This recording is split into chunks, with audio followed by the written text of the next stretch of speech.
Good afternoon, everybody. Thanks for coming out this afternoon. It's another wonderful day here in Jonesboro and a momentous occasion for Arkansas State. We're in the process of changing the landscape of this institution thanks to the wonderful help from our legislators and our governor, Mike Beebe. So welcome, Mike Beebe.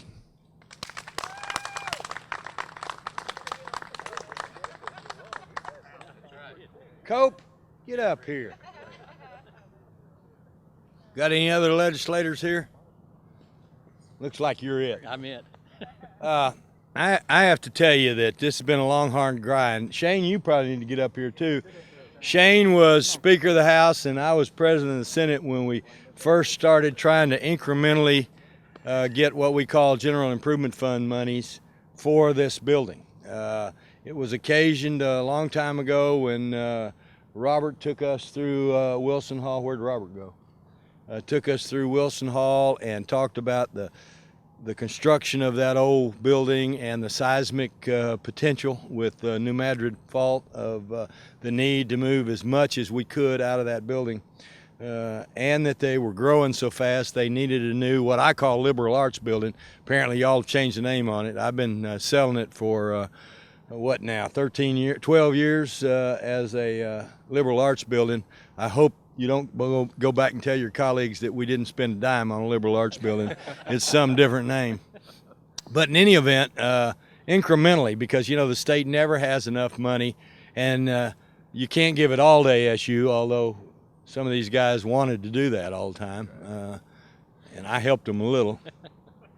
The General Improvement Fund money is the capital projects pot of money that all of state government, including all of higher education, it's the only form of revenue for capital needs, whether it's new buildings, renovating old buildings, fixing heating and air conditioning, roofs, whatever it might be.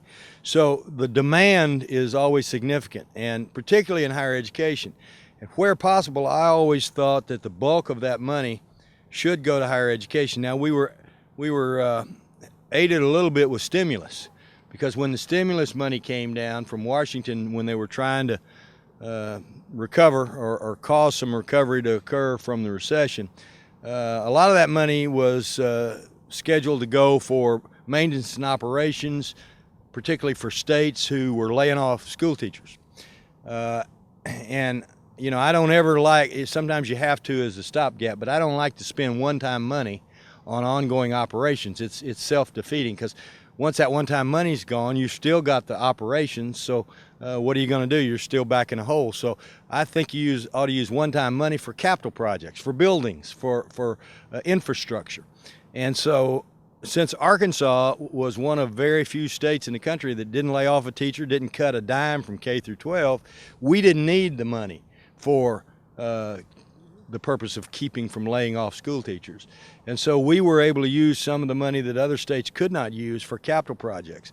So a combination of general improvement funds, starting way back when Shane was Speaker and I was President of the Senate, and continuing on, augmented and supplemented by some stimulus funds. The aggregate has been about $17 million of your tax dollars that the General Assembly has been able to specifically route to this building. And it still wasn't enough. You know, one thing about Welch and Hudson, they don't do anything halfway. When they're going to build something, it's going to be something. And this took on a life of its own. It ended up costing more money, and more money. But look at the facility. It's no longer a bunch of steel sticking out of the ground that everybody was griping about.